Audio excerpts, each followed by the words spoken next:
My name's Miranda from Positive Property Results. Thank you for requesting access to our special training video, the 3 ways to make more money from your investment property. Now, if I was to ask you why you got into property investing in the first place, what it was that made you decide to purchase an investment property, or why you might be thinking about purchasing a property now, one of the answers, I'm sure, would be to make money. That's what we're all in it for. We want to grow our wealth. We want to have something secure for our future. But it doesn't always work out just how we planned. Sometimes you're negatively geared. In fact, most of the time, property investors are negatively geared to start with. Now, that can be okay. If you've seen some of my other videos, you might know that I'm not such a fan of negative gearing. However, if you're getting some capital growth and making money that way, that's great. Or if you're doing it as part of another strategy, maybe a renovation or something like that, so that you get your money sooner, fantastic. However, being negatively geared just for the sake of being negatively geared isn't so great after all. You're losing money year after year, and if there's no capital growth to balance it off, to make it worth your while, what are you really doing it for? So what I want to talk to you about today is the 3 ways that you can make money from your investment property without having to wait for capital growth. Now, there are many people that need to sell their property for one reason or another, or that have circumstances change and they feel that it's harder to keep up with the negative gearing to make those extra payments on their property to make up the shortfall between what they're getting in rent and what the actual costs are each month. Now, if this is you, even if you're not struggling, but if you're just a little bit sick of waiting, if capital growth hasn't happened, if values are about the same as when you purchased, or what has happened in a lot of cases, values have actually gone down in recent years. So if this is the situation that you find yourself in with your investment property, or even if you just would like to make money sooner rather than later, then these strategies can really work for you. So what I'm talking about today is a different way to sell your property. Now, you may have got into it with a buy and hold mentality. That might be your plan, to hold 10, 20, 30 years. And that's great if it's working. If it's not, there's no harm in selling if it makes you money. The problem a lot of people are getting into at the moment is that by the time they sell and they pay agents' fees and they're in not a great market, depending on where you are in the country, of course. Quite often people are coming out with no money at all, and that's without even thinking of the money they've been paying out year after year in negative gearing. You could be paying $10,000 a year just to maintain your property, just to make up those difference between payments. So what I want to talk to you about today is the 3 ways you can actually make money. So, if you take up one of these strategies, what happens is you sell to a tenant buyer. Now, this could be a rent to own, this could be a vendor finance, this could be something that's known as a deposit finance. There's a lot of different ways that you can use these strategies, and it depends on what suits your circumstance. So it's a very individual sort of scenario, and that's why you really need to speak to somebody that knows what they're talking about before you decide on the exact strategy to use. However, they all have some basic things in common, and that's the way that you make money.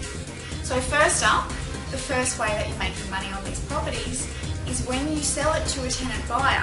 When they first move in, they pay you a deposit.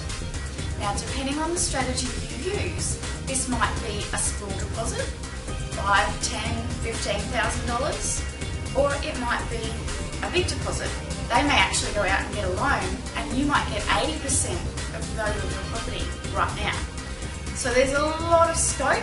It depends obviously on what your situation is as to what strategy works best for you, and it depends on what you need.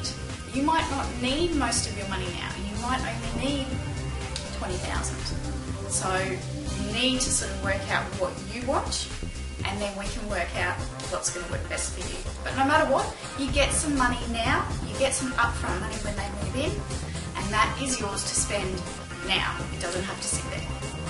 Number 2, you get positive cash flow. So if you've had this negatively geared investment property for a while, if you're a little bit over the idea of making payments month after month just to top up that bank account so you can make your mortgage payments, then positive cash flow is probably going to sound fantastic to you, right? I know it sounds good to me. So what we do is we charge them more than the normal rent. And the reason we do this is because that little bit extra is actually reducing off what they owe on the property if they buy it down the line. So you get a bit extra each week because they're paying off what they owe on the property. Works for them, works for you. And the third way that you make money is when they refinance at the end. So with the most common scenario, your rent to own type situation, after say 2 or 3 years, they will go and get their own loan. When this happens, you get paid out the balance of your money. And the amount that you sell for is determined up front. And that amount is more than you would be able to get through a traditional sale if you sold with an agent right now. So it's perfect for people that have been trying to sell or thought about selling but can't justify it with the market the way it is at the moment. It's just not worth their while. It's perfect for people that have a negatively geared property that are sick of it being negatively geared, that just want to make some money. It's perfect for people where capital growth just hasn't been happening, where the value of your property hasn't gone up very much. It also works just fine if you do already have positive cash flow. You can get more positive cash flow. It also works just fine if the value of your property has gone up. You can sell still for more than what you could with a normal sale. There's so many different ways that you can do it, and it can be tailored to your situation. Now, if you're not sure if this might work for you, the best thing to do is actually to book in a free consultation with me so I can have a chat and talk about your individual property and your circumstances, what you want to achieve with your property. It won't work for everybody, but most people it will work for. It just depends on what you want to achieve and if you'd like to make some money now rather than later. If that sounds good to you, if making money now rather than later is a good idea and you'd like to find out more, then what you need to do is request a free consultation with me. I will have a 30-minute strategy session with you discussing your property and your requirements. I'll work out if one of our creative finance strategies would work and how much money you might be able to make by selling that way. I'll answer any questions that you have and also tell you how we can help. We can help you sell your property to a tenant buyer wherever you are in Australia. It works almost anywhere and for almost anyone. It doesn't matter where you are. If this sounds like something that could work for you, if making money from your investment property in 3 ways, that upfront money when they move in, positive cash flow until they're ready, and then more money at the end when they refinance out, what are you waiting for? Enter your details below or give me a call on 0421 444 145. I look forward to helping you make money from your investment property in 3 ways.